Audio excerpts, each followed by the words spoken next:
Introducing Agatha Christie.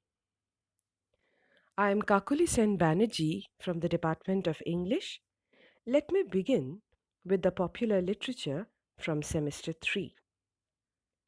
Today I am going to introduce you to the queen of the detective stories, Agatha Christie.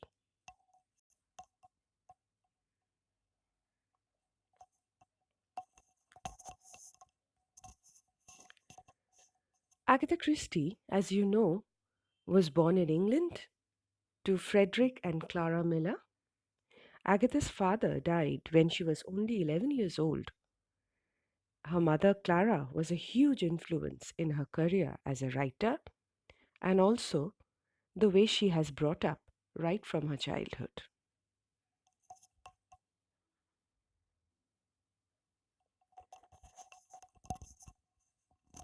Before we move on to anything else, let us look at the modern age.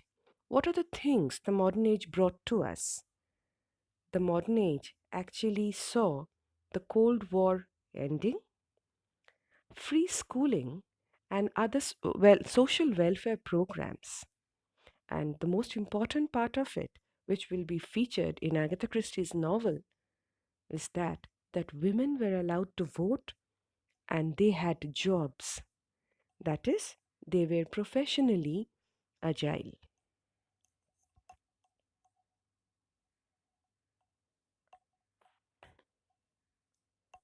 World War is actually a feature that has disturbed a lot of writers. And post war, we've had in English literature, we have had a number of writers, great writers, like E.M. Foster, T.S. Eliot, Joyce, Robert Graves, so many more, who had been writing about the war, the pain and suffering of the war, and the spoils of the war. Even when the war physically ends, it really does not end. It leaves a scar on the society as well as on the minds of the people who have lived through the war. So, when the war ends and England sees a plethora of writers, Agatha Christie was also growing up in and around that time, and she had also imbibed a number of good things as well as bad things, which were featured rightfully in her novels.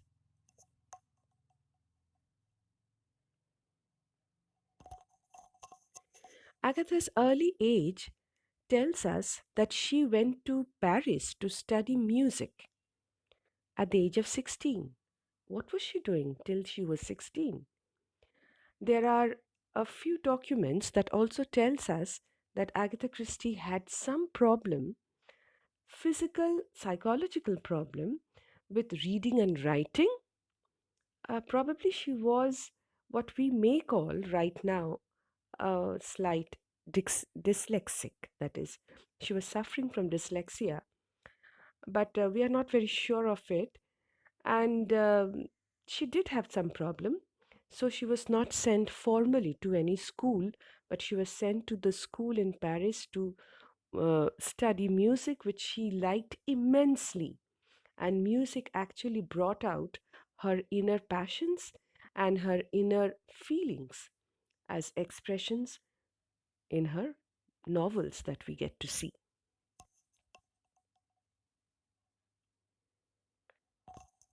Agatha Christie, in spite of all her shortcomings, had a very, very happy childhood, as she says in her autobiography.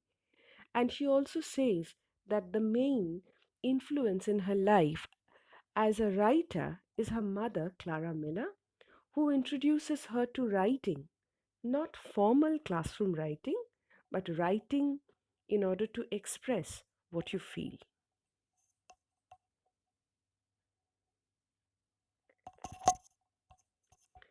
Marriage was a very important part in Agatha Christie's own life as well as in her books. She features marriage as a ground for violence as well as the ground for complete happiness. So she can see both ends of this particular institution. She herself was married to Archibald Christie, had a daughter called Rosalind.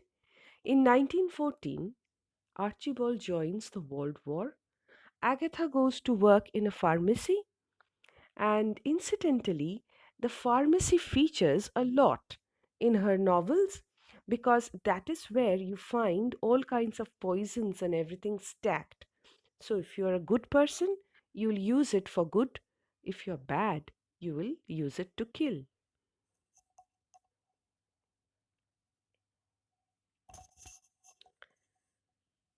Depression in Agatha Christie's mind led her to disappear at a particular time when Archibald Christie left her and Clara Miller died at the age of 72. But Agatha Christie remarried in September 1930. She married Max Mallowan, an archaeologist who was years younger to her, and she led a very, very happy married life till the time that she died. And there are a number of books that she writes while she is on the excavation field along with her husband. One of the very important book that she had written and was very famous throughout the world, and a number of different languages, it had been converted to number of other languages.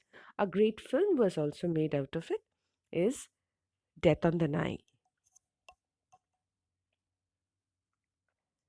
Agatha Christie wrote 80 books, out of which 66 novels and 14 short stories. There are a number of books which had been adapted from her and made into plays and other books also by other writers. I'm not mentioning it here.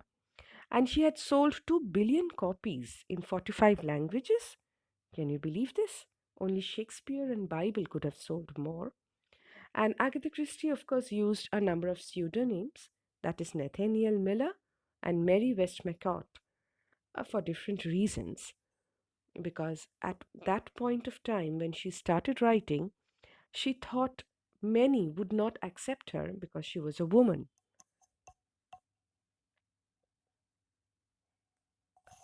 The most important part of her novels are her detectives.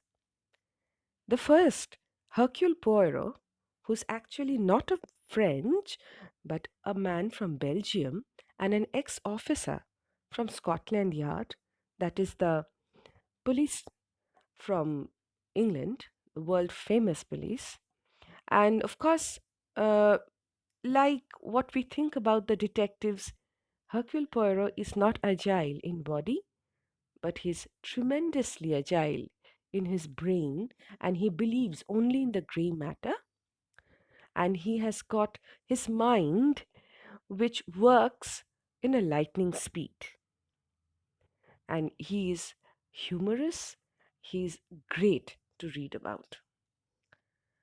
Though my personal favorite is Miss Jane Marple, a spinster, a 70 plus woman who sits in a rocking chair, sometimes um, knitting, sometimes gardening, sometimes cooking, like all grandmothers that we've had in a quiet countryside.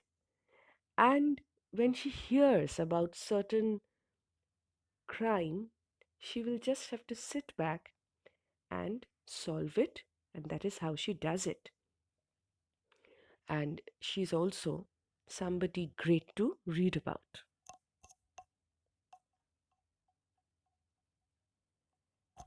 Hercule Poirot was introduced with The Mysterious Affairs at Styles in 1920.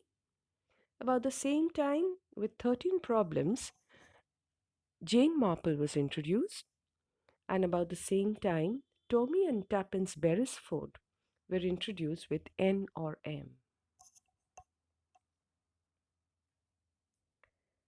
The text that we would be looking at in your semester is The Murder of Roger Ackroyd. In 1926, Agatha Christie wrote her masterpiece, The Murder of Roger Ackroyd, published by HarperCollins. And this particular relationship with the publishing house lasted for 50 years. And this particular novel was adapted in many languages, was also dramatized by the name called Alibi. And in 2013, this novel was voted as the best crime novel ever written.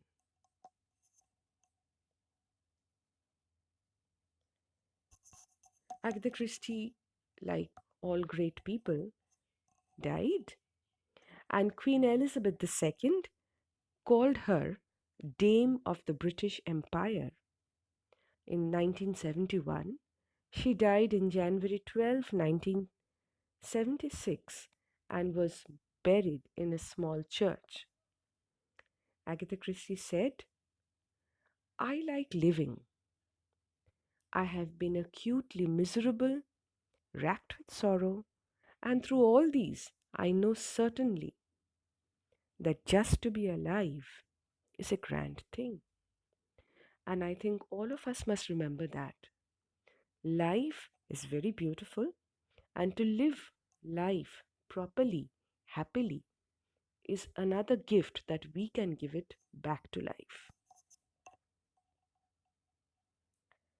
You have all the links here, and there would be much more when you come to the class. And in my next session, in my next PPT, in my next video, we will begin with Roger Ackroyd. Thank you. I'll see you in the next one.